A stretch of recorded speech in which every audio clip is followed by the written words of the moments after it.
Oh, we're doing Macbeth now. Oh. Macbeth. Red with blood, like these flowers. Ooh, that's deep. Ooh, that's symbolic of the Deep, death of like these Algernon. flowers. Great. Deep, like the ocean, which the, who is it they fight in the beginning? The, The Swedish? Oh. Yes. The Danish? The Finnish? The Northern Europeans. Someone from Northern Europe. So Macbeth is a battle hero. He's a warrior, man. He takes down these Swedes. And, or maybe they're Danes. Racially ambiguous. Anyway, he fights the Northern These Europeans people- and he wins. He is the Thane of Cawdor at this point. Yeah. Great Glamis, worthy Cawdor, greater than all by all hail hereafter. Is this a dagger which I see before me? Thy letters have transported me. Oh, I forgot about the spectral Anyway. dagger. Trust nobody, not even yourself. The Not vivid, even a the dagger. vivid hallucinations. So, I meant hallucinations. Anyway. Illusions. Dude, isn't it hallusion when you like lift weights and then you just like break something? I don't know. Nah. So Okay, Macbeth is fighting these Northern Europeans and he wins, you know, and Oh, so King it's- Duncan is like, yo, man, you're a god, man. You and Banquo are such cool dudes. Get dunked on. That's it. The one that betrayed me, the Thane of Cawdor, you're him now. And he's like, what's good? And then there are these witches. Yeah. They start out. These witches 3, B. Bubble, bubble, toil and trouble. Fire burning, cauldron bubble. 'Tis the way of the witch, come to burst your bubble. That's not from Macbeth. Yeah, that's interesting though that like those lines are like arguably the most famous Macbeth lines, Mm-hmm. despite the fact that they're like often From, not attributed to Macbeth. Yeah, they're attributed to Harry Potter. Yeah, that's that song from the third one. Is that? Yeah, I don't. Anyway. Double, toilet. Oh, yeah, that's like the Hogwarts anthem. Burn it, cauldron bubble. Well, something so like that. supposely those are like actual witch incantations. Yeah. Yeah. Don't know why the witches chose to convey their message via iambic That's such a- pentameter. In rhymed couplets, dare I say. No, you know what's a really good quote from Macbeth? Something wicked this way comes. Oh yeah, because I always that's forget about before that. Macbeth like goes mad, and Yeah. there's a really nice tie into Flowers for Algernon because Yeah. the mother goes mad, and then she tries to murder him with a knife. Oh yeah, you're right. Two scenes where Rose tries to kill, So let's think threatens about to kill. let's think about some themes. Yeah, of you know, course. ambition. Power. Okay, Yeah. let's do power. No, we're not bringing Okonkwo and Things fall apart. Let's do a Things Fall Apart video next. I am King of the Yams. That is all. Yeah. So power.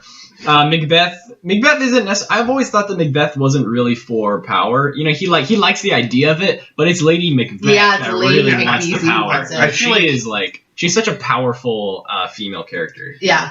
It's like one of Shakespeare's like only powerful female characters. It's true. Ever, like And, Ophelia cries, Juliet kills herself because she's 13 in years love. old. I mean, to be fair, Julia was the smarter of the two of the couple. I said, did you say Julia? Juliet. I was like, Yeah, oh frick, I said yeah. Juliet, but it is Juliet. Winston and Julia. Yeah.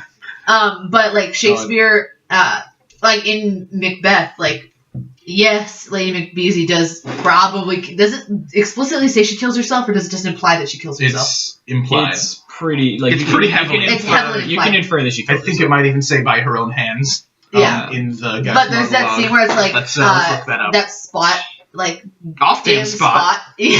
Half damn shot. Yeah, that's also my That was favorite a line Dr. from- Seuss thing. Romeo and Juliet. Off damn spot, because there's a anyway. But it's like she's like asleep, but she's remembering killing the She's guy like- who was she's her like father, she's like but not watching actually killing him, but She's like washing her hands. yeah, she's trying to wash the blood off her hands, Yeah. and then there are those two people watching her, and yeah, I think that seems really interesting. Yeah. This is just like the ambition part is probably the most like integral aspect of Macbeth. You know, like that like he really strives to like climb up this like royal ladder, you know, to become king early, you know, because the witches literally tell him, yeah, you'll become king. And then he's like, oh, this is really cool. And then they tell Banquo that, like, hey, all your future kids are going to be kings. And he's like, oh, that's so cool. But you won't be. And then- He's like, darn. Yeah, he's like, that's all right, I guess. I'm a cool guy. It's fine.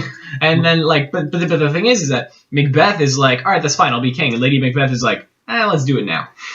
Like, we don't have to wait for that to happen. Let's go ahead and let's commit regicide right now. So I feel like a big theme in that is that like Macbeth concedes himself to fate. He's like, all right, I'm going to be king. Cool. Yeah. That's just going to happen eventually. Yeah. But Lady And Macbeth... more believing that like it's inevitable, but then Lady Macbeth like tries to play God or tries to play I guess God.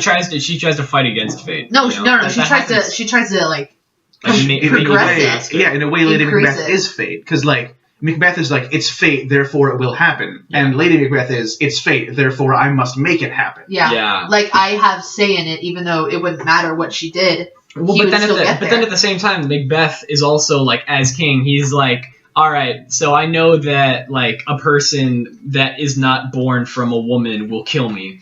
That's fine. I'm not worried about it. I know that like the forest will literally have to move in order for me to die. What is that's that? fine. What is That's it great. like? But he literally like cannot comprehend a situation in which that can happen. Yet it's fate. You know, so he can't. He has to comprehend it because it's fate. It will happen. You know what I mean? So he does. You know.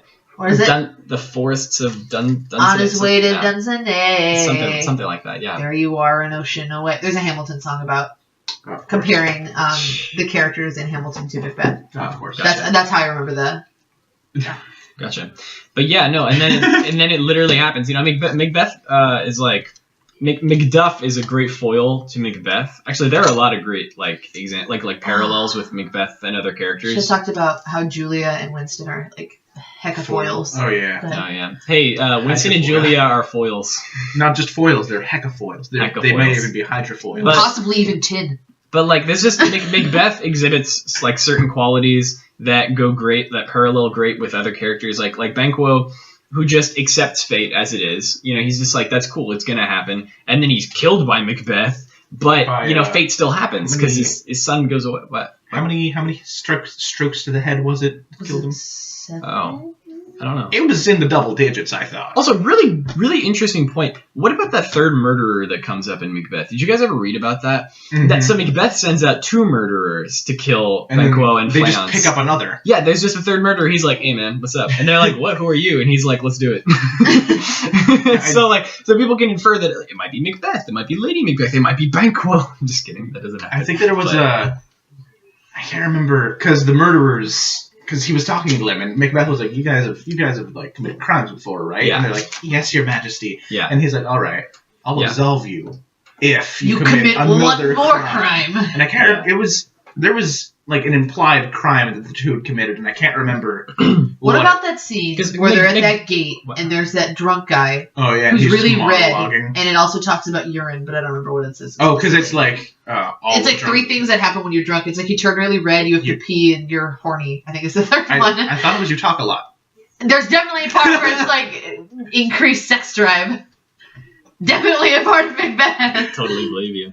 I gotta Google it now. Yeah, each of us has the entirety of the internet at our disposal. That's true. No, yeah. I thought that.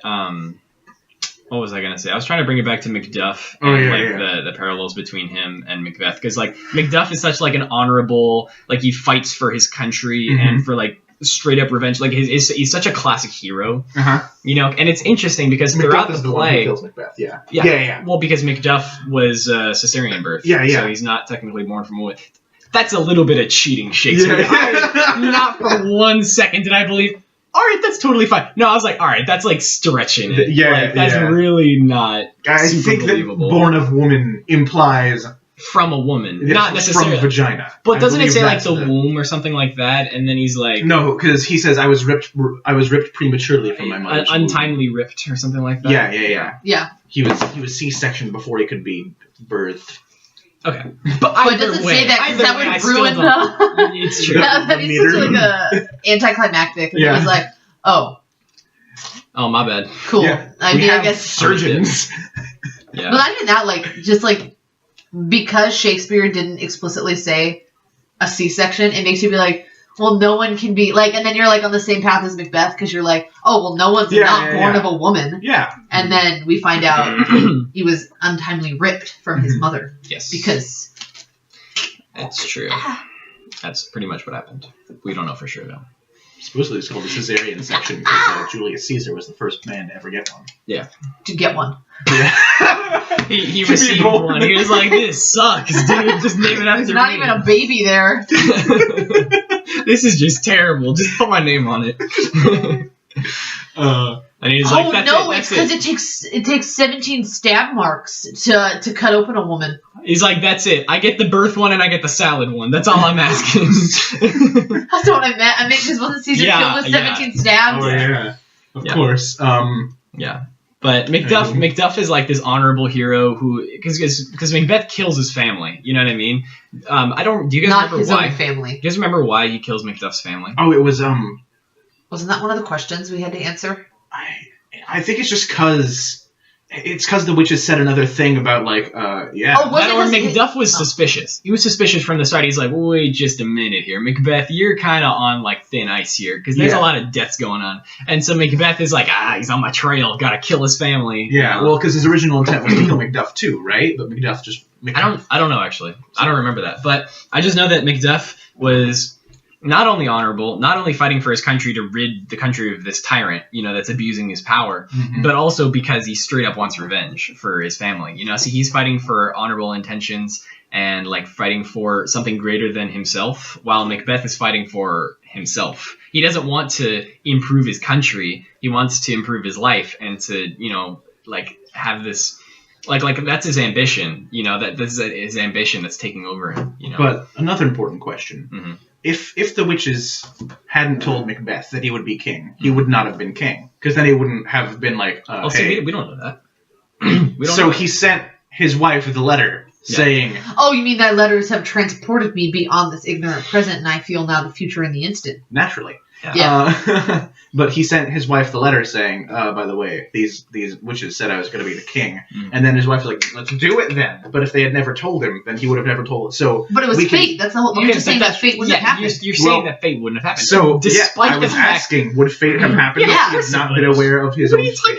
Yeah. Well, it just would have happened differently, And this session, why Riley's dumb. But it would have happened differently. It wouldn't have been that Macbeth sends his wife a letter and then he kills the king. It would have been that he steps up the ladder. He would have killed someone else. Just anything else would have happened. Here's a question. He had to become king, though. It was fate. Is Macbeth a moral play? Is justice served at the end? Defend your answer. I'm going to say no. You don't think justice is served? An eye for an eye makes the whole world blind, my friend. There's no such lot of eyes. In fact, 2 of them on Macbeth's head, which is severed. But it wasn't an eye for an eye. Well, it was an eye for many eyes, I suppose. Well, but I mean, like, Macduff doesn't give his own eye to defeat this eye. He defeats the eye. You know what I mean? He's not giving up his own eye. Talking about your metaphor. That's not what the metaphor. Well, you're saying an eye for an eye, right? That's because he was wronged. He wronged him. Yeah. Not because not because he wronged me specifically. You know what I mean? Like.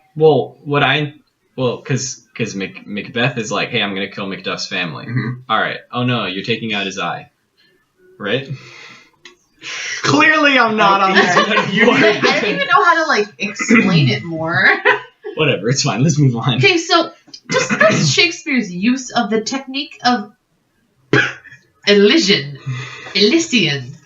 Wait. Which one is it? In which certain key events take place off stage. Oh, that's what.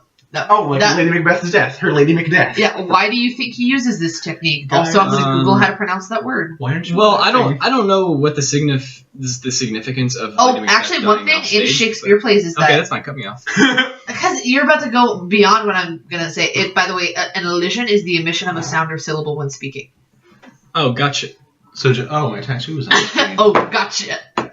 But so I think it was really popular in Shakespeare's time to not write any deaths on scene or on stage, because there are no deaths that take place on stage in Macbeth. That's not true. Macbeth dies, doesn't he? Not on stage. He kills him on stage. But is he actually killed on stage? He kills King Duncan on stage. No. Uh-huh. He goes off stage and stabs him. That's what I'm talking about. It's like I think in my intro to acting class, the Macduff family dies. No, he kills Banquo on stage. No. What? No, he doesn't. He just sends the thieves, and then the murderers show up to Banquo and Banquo's son. That scene ends, and then it's because he's like, Fleance, run, Fleance. But then the scene ends before his skull gets bashed in. Why does Shakespeare choose not to show Duncan's death? I think it's only. I feel like there's a certain type of death that is shown on stage because it's Macduff's family. and maybe Banquo. Yeah. Maybe Banquo. Yeah. That one's up to the director. Yeah. Because Macduff's family is, like, she says, I have been murdered. That's true. On stage. It's true. So, It's yeah. the most pragmatic thing to say once you've been stabbed. I have been murdered. Yeah, you egg. Shakespeare is a great writer. Kavanaugh hates Shakespeare. Why? I shouldn't have told Langdahl that. Oh no. Why? Why is that? I think he just thinks he's overrated. Really? So according to E-Notes, it says, in Shakespeare's Macbeth, the killing of Duncan does not occur on stage. Why does Shakespeare choose not to show his death? And I'll read this and let you know. You guys keep discussing. Because it's symbolic. Good. Oh, you're going to tell us why it's not shown. Cool. So, what was your favorite death in Macbeth? My favorite death in Macbeth. Your favorite Macbeth. My favorite Macbeth was the death of Macbeth himself. Why? Well, mostly just because he gets decapitated. And that's really cool. I thought that that's a heck of a way to die. Yeah, it's like, do you find that symbolic? Like the head of the kingdom. The head of the kingdom is taken off. Mm-hmm. 2 eyes for a. Oh, you're right. No, yeah, I think that's pretty symbolic. You know, I think that head part that I just said is pretty symbolic. I said. I think Macduff should have become king. I think the Fleance should have become king. Yeah, he does, or his son.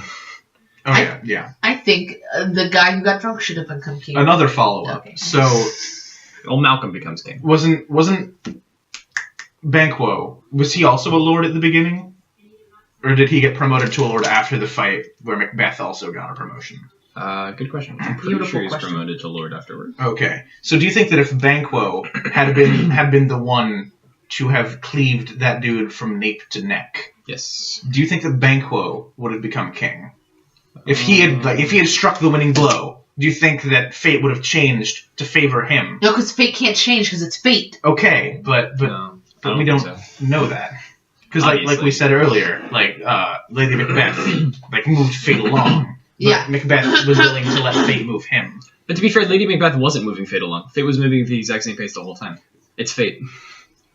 It wasn't moving further. We think that it was moving further, but it was just doing the steady pace. Closer. It was doing a steady pace because they just said he would become king. They thought that what they were doing was playing with fate, but they weren't. Fate is ethereal. It happens at the same pace. It never goes faster or slower. You know. You guys get what I'm trying to say? Yeah. So does that mean that there's no free will whatsoever in Macbeth? Totally. Or ever? Everything that happens in Macbeth is totally pre-planned. They have no actual ability to change what was going on because what they were doing was just continuing the steady pace of fate. I like to think that the witches were Shakespeare writing his outline for the play, and then he just forgot to take the notes out of the scripts. Sure. No, that's a good point. Sorry. Well, guys, any final themes or notes or anything like that? Let's talk about love. Let's talk about how love is shown in Macbeth. Is it? Do you guys think Macbeth loves Lady Macbeth? Because I totally think they love each other. I think they might before the play. Why is that? It feels like their relationship becomes more empty the more power they gain. I feel like it becomes stronger. I don't. Really? I disagree. Yeah. I think because they have to rely on each other more, you know, and Lady obviously, you know, they experience straining, but they have to rely on each other more because they keep stepping up closer and closer. You know what I mean? They have to rely on each other. But I mean, obviously, you know, when Macbeth sees the ghost of Banquo, he's like, "Oh my gosh, okay, but what's going on?" And then she is like, "Man, my husband's crazy." How does Macbeth respond when he finds out Lady Macbeth dead? He was just tomorrow. He totally loses his all hope and faith. He becomes empty. I thought he was just okay, go.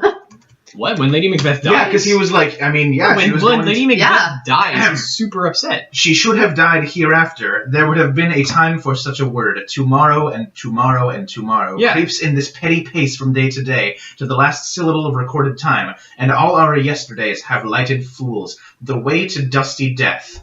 Out, brief candle, life's but a walking shadow, a poor player that struts and frets his hour upon the stage, and then is heard no more. It is a tale told by an idiot, full of sound and fury, signifying nothing. So what he's saying he totally loses all hope. like for life. No, he's just like, more along wow, the line. Well, her death is a huge deal, and like I don't have any reason to live anymore. Like that's totally what I got from that. What I'm getting from it, like I'm not disagreeing with you. I'm just saying how it's a reasonable debate. We have 2 seconds.